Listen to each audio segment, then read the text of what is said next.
welcome to the Kauai County Council Roundup here at Ho'ike Studios. We're covering the committee meeting on May 22nd. Short, powerful day. Started off, by the way, I'm Council Chair Mel Rapozo, Vice Chair Kipukai, Kualii, and we are here at Ho'ike Studios with our wonderful cameraman, Roger. We started off the meeting with a certificate presentation to Mr. Eli Hobbs. He was a pilot for Jack Harder helicopters, and he was on a tour out on the Nepali coast when he had run into some engine problems, and he had to bring down the helicopter with his passengers on a very small sliver of beach. Mm-hmm. The video is all over the social media. Councilmember Cowden introduced a certificate to recognize his efforts. What an amazing story. Yeah, and we had a full chamber because everyone's there to talk about budget and whatnot, share their testimony. And I would say that everyone was just thoroughly impressed and moved. And they showed a little bit of a video clip too. So I think that's also always very impressive. They even talked about how this beach, the way they had to land, and then there's cliffs and there's winds. And so it was like you just had to know exactly what you're doing to be successful. But the most important thing, I think, too, was that they train for it all the time, you know. But they also talked about how the founder, Jack Harder, this is Jack Harder Helicopters, this was one of his favorite beaches. And way back in the day, they used to have the permitting, the allowance of actually landing there and getting people to step out for a little bit and then get back in. And of course, they always did it with a very, kuleana for the aina and respect and all of that. But yeah. It was a Honopu beach. Honopu, that's right. And yeah, Mr. Harder was the only permittee to land on that beach back in the day. But 25 seconds from when the engine trouble started to when he put that thing safely down on that little beach, and he explained the process. But the training, I think, was and he had just gone through some training a month and a half prior for that specific technique, where they basically auto-rotate the thing down. But to get him on that small beach was remarkable. There was 4 passengers on board. One was complaining of back pain and was taken by our rescue helicopter to the hospital, but no severe injuries, and that is just a remarkable feat. A fairly young pilot and very humble. I know Felicia was saying that she knew his parents or something. So. Yeah, Eli Hobbs, thank Eli you, Hobbs. thank you, and Jack Harder Helicopters, thank you for maintaining the training programs that exceed the federal regulations, which obviously that thing could have ended horribly, but thanks to the training and the skills of Eli Hobbs, people were able to get out of that without major injuries. So after that, we had a briefing from Mr. Thomas Williams. He's the executive director of our employees retirement system. And we're not going to go into detail, but he talked about the status and the health of our employee retirement system. And actually, it was a great briefing. Made me a lot more comfortable. Yep. When everyone is worried about retirement and is Social Security going to be there for us when we retire? Well, for state and county employees that are part of the ERS, the Employment Retirement System, it looks like we are stable and in a good spot. Yeah, they've come a long way because several years back they were in some trouble, and Kauai always did a good job of paying fully for our retiree, what would we put into the fund. Active employees, 64,000, retiree and beneficiaries, 54,000. So at least enough of a gap that the workers are paying in for the retirees. But he absolutely shared a lot of numbers and just made us all pretty confident. His closing statement was the program is really strong and getting stronger every year. And that they're getting, with investments over the next, I think it was 20 years or 23 years, they expect to have the program fully funded, because for years they were underfunding. Yeah, so now it's catch-up time, pretty much. Yeah, and it is a huge cost to the county. I think when people don't understand, when we talk about budgets and the cost of doing business, everyone we have these expenses, but I believe our contribution for this budget is close to $25 million that goes directly to this fund to help pay for the retirement benefits of our retirees. So He even shared how that problem with the pension spiking is getting better. So they're seeing a reduction in that as well.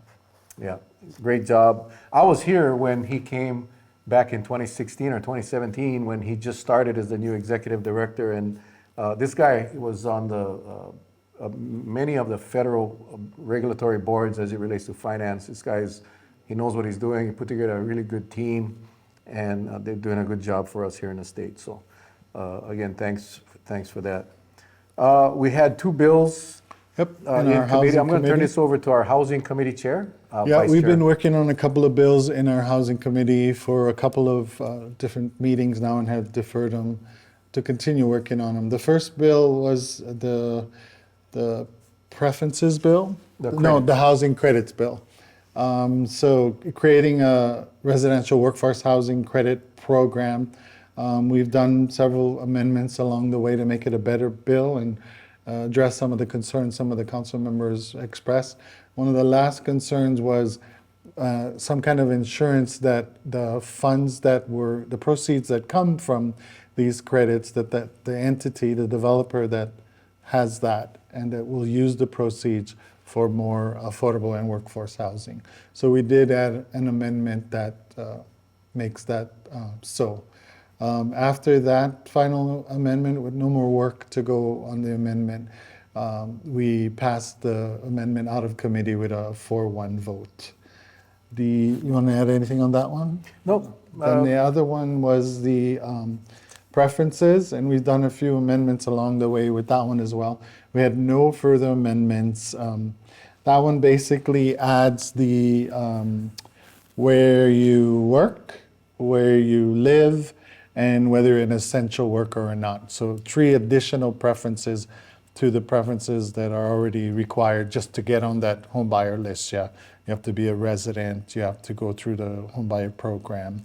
And then one of the prior amendments too was 50%. So these additional preferences will only apply to up to 50%. So the first 50% has to strictly follow the list as it is in place.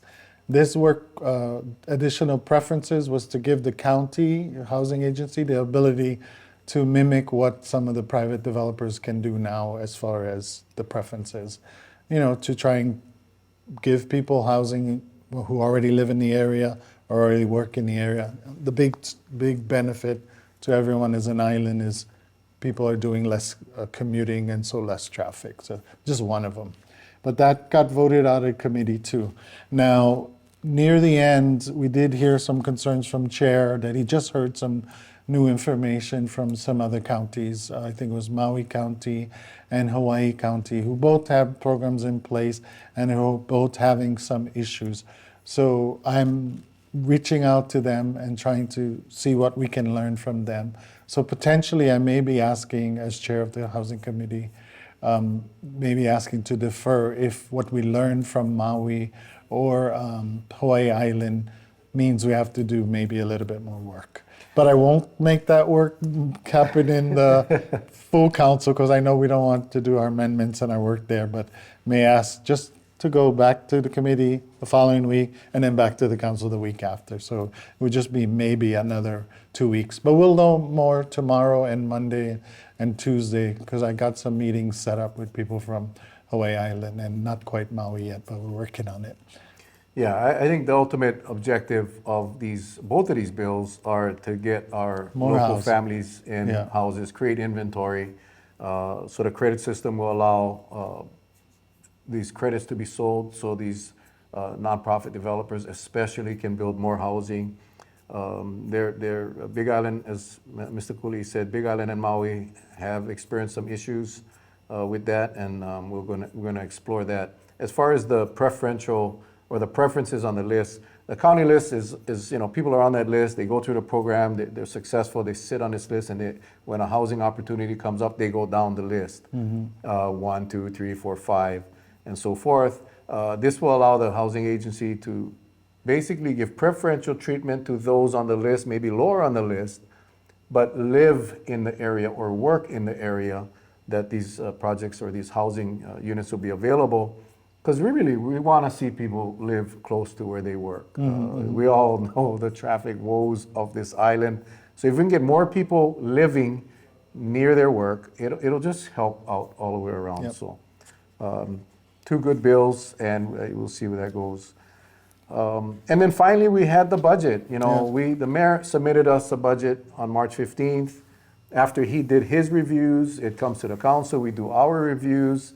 And then the mayor takes what the council's concerns or ads are, and then he sends a supplemental budget back to us.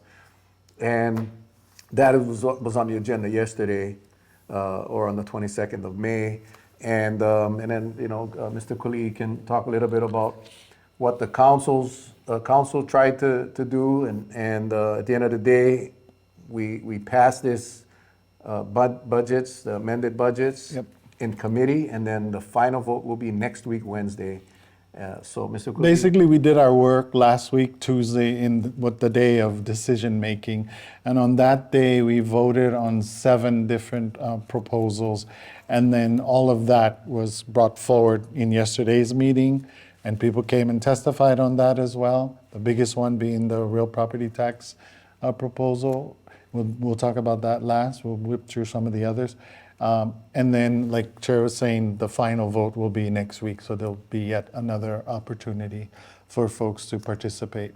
So the first one was a $64,000 cut that was proposed to eliminate a facilities maintenance operating assistant position in Parks and Rec. But that item failed with a 2-5 vote.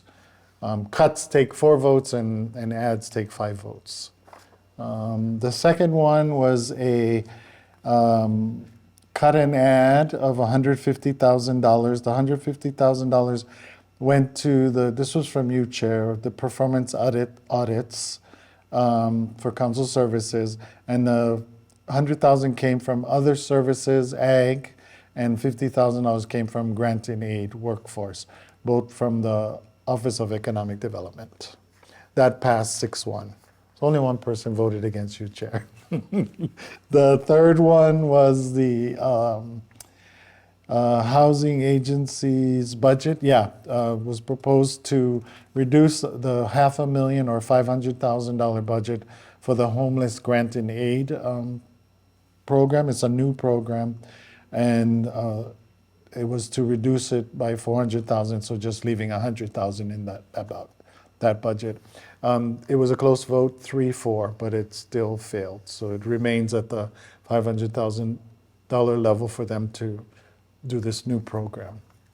The fourth one was the cut of a bulldozer, $800,000 from the and putting the money in island-wide resurfacing road and bridge repairs.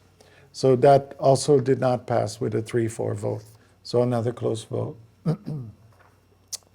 And number 5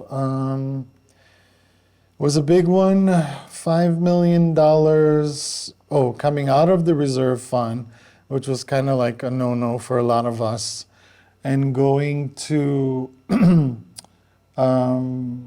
I guess reducing real property taxes. Yeah, the proposal was to excuse me. take $5 million from our general excise tax fund that was earmarked for transportation. Mr. Kagawa made the proposal to move that $5 million over to roads. That's $5 million. Right, $5 million, go over to roads division, and then to take $5 million from the reserve to move it to replace or replenish the $5 million that was removed from the transportation department. And that one did not pass as well. Yeah. The mayor, to his credit, when he sent over the budget back on March 15th, he basically doubled the roads paving budget. So we should be seeing twice as much activity in the next fiscal year as it relates to our county roads and bridges. So kudos to the mayor. At least one council member, maybe a couple, feel kind of strongly that the whole reason the GAT is in place is to do roads. But in fact, when the GT bill was passed, there was like a small part of that, like a 20% or whatever, 0.5% of the 3% or whatever it is, that would go to the transportation, to the buses. And one of the arguments made too was that the bus needs to figure out how to budget and be more sustainable because the GET won't always be there for the buses. But that could also be said true for the federal funds as well. And then the last big one was the real property tax increase to both the resort, hotels and resorts category and the transient vacation rentals category. The one thing I'll say about this in general is that the sentiment by many on the council was, and this whole budget session, and I think even now as we're working on these housing bills, there's the sentiment of we really, really need to make it our highest priority to do something about the inventory, the supply of our affordable housing, because without that, we're just losing our people, losing our families, you know. So it's about, you know, keeping our kids home. Chair and Councilmember DeCosta and a few others are talking about how their own kids are having to move away just because of cannot find housing and all of that. So just making a real effort to do something big and something different, you know, to invest more into our housing development fund.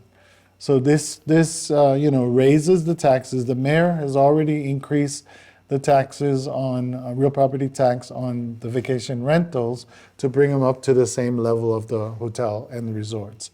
What this council proposal did was raise them both up further.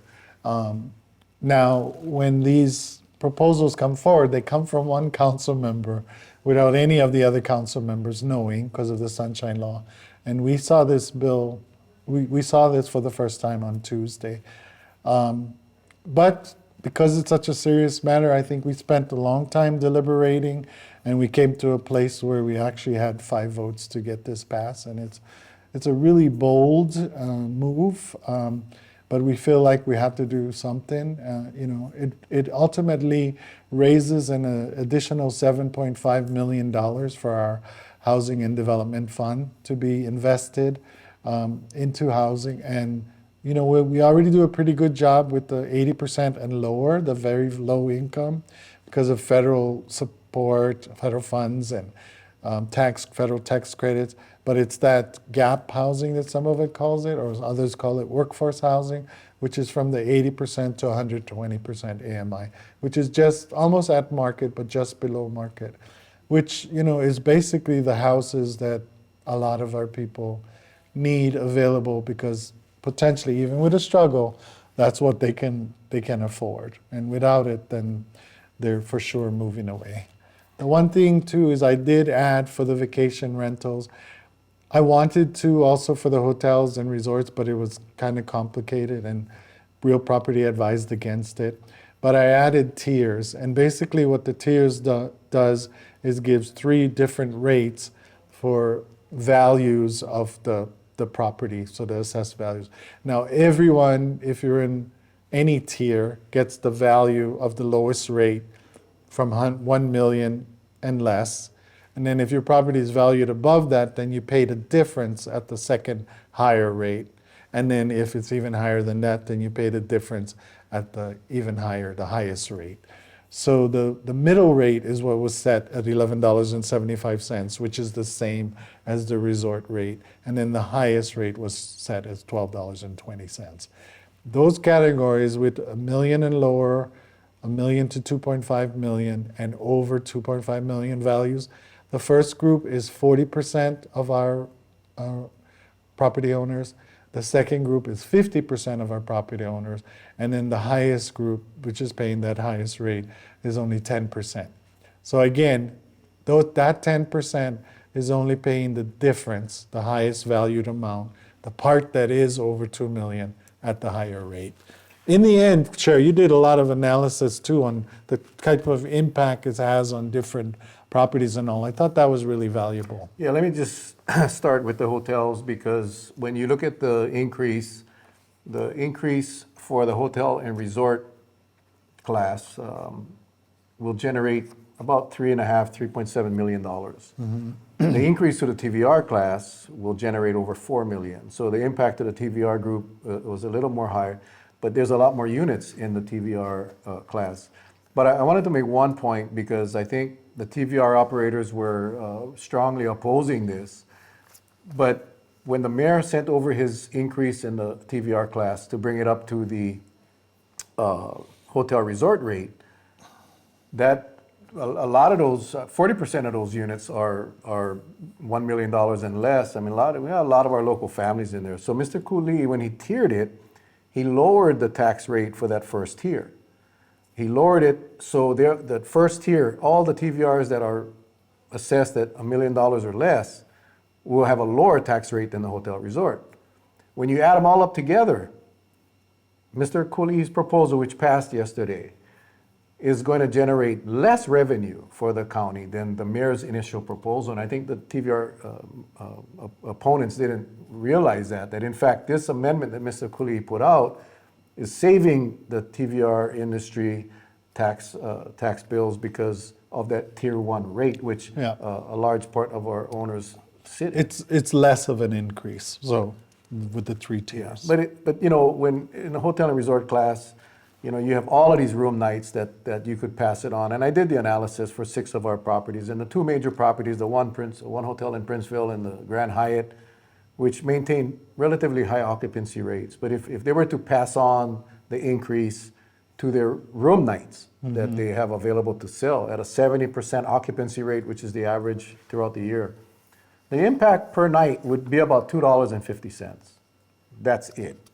And on the other properties, the ISO, Kauai Shores, the Hilton Garden Inn, and the smaller hotels, the impact per night of just the increase would be between 36 cents and 65 cents per night. So the impact to the individual properties are very small, but collectively, they'll generate revenue for us in the Housing Development Fund, that we will be able to purchase land. And I want to make it very clear that these funds will be earmarked for that middle class people, for the people that work at the resort, for the police officers, the nurses, and the school teachers. So I think it's a good thing. And in fact, the HLTA, the Hawaii Lodging and Tourism Association, did submit their support, because they all recognize that the need for that middle class housing is so great here. And in fact, many of these hotels and visitor industry businesses cannot find workers because of the lack of housing. So hopefully... And they said they purposely cannot fill up their hotels. They can only take reservations or fill it to a certain level based on the staffing. And obviously the staffing problem is tied directly to the lack of housing. And this isn't only on Kauai. Yeah, we travel. Now when you go to a hotel, when you go in, you see that nice card. We don't do housekeeping every day because of staffing. So if you need something, please call downstairs. So it's not just here. It's kind of everywhere, and the workplace is so limited now. But we did have quite a bit people come testify, but not an overwhelming amount. Not hundreds. I mean, sometimes we have big issues and you have such overwhelming concern, but there was some legitimate concerns from some of the the leaders in the visitor industry. They wish they had been notified earlier, but then we kind of explained to them the budget process and how it goes, and we're kind of learning too, and that at least we had these few weeks now where they had a chance to come testify and everything. Yeah. But even like the written testimony, we got 13 written testimony, 2 was for, 4 was against, and 7 was like not really clear. And that, I think that stems to the fact that while people don't really want to see a tax increase, the fact that the monies are being dedicated to affordable housing, they agree that we so desperately need more affordable housing, and that middle gap housing, that workforce housing that they can swallow, if you will, and accept that a small increase And I basically, expressed my gratitude to saying that, we're sort of like forcing it on you, but we're basically asking you to be part of the solution too, because, we're kind of at wit's end. We got to do something. Absolutely. And, I think I speak for all the council members, current and past, that nobody wants to raise taxes. No one wants to do that. But, as I stated in the past, that, what breaks my heart more than raising taxes is seeing our families leave this island, not by choice, but because they have to. So, we mahalo the hotel visitor industry, the TVR industry, because, a lot of the issues that we face today surround the fact that we don't have inventory, and the fact that during COVID, we had a lot of people come to Kauai and purchase up land, purchase up large tracts of land, purchase homes, and paying cash and basically buying out inventory. And they're here part-time. They may come here for 2 or 3 months out of the year and rent out the properties for the remainder of the year. And, so I'm not going to say that they're part of the problem, but I want to say that they need to be part of the solution. And let's just end it with that. So, yeah. There was one other bill, Chair, but it was deferred, right? It was deferred until June 19th. And that bill was 2912. That was the bill on the commercial property assessed financing program to help with the cesspool conversion for commercial. But the reason it's being deferred is there's a state bill that's passed. Now it's on the governor's desk for signature. And if the governor signs it, it kind of puts in place what this bill was trying to do. So this bill will likely, because we expect the governor to sign it, this bill will likely be received next time it comes up. But it was deferred yesterday. I think that's it. Yep. I'm sure you guys are all more confused right now than when you started. But listen, guys, you can watch all of our council meetings on Huike Channel 53. You can see it. They replay it, and it's a great resource. Also, check out the Huike website and app. You can download it to your phone now and have Huike on your phone at all times. Or you can watch it at www.kauai.gov. That's our county website. When you open up the page, there's a button for what is it called? Come on. The webcast meetings. Webcast meetings, man. And just click that, and all of our meetings are archived. So you can watch any of our meetings or the Planning Commission meetings. But if you tune in on Wednesday mornings at 8:30, you can watch our meetings live as it is happening, thanks to Huike again. So with that, any closing comments, my friend? Nope, just mahalo. Happy to share what we can. Till next time, ahui ho. Take care, guys. Mahalo Huike.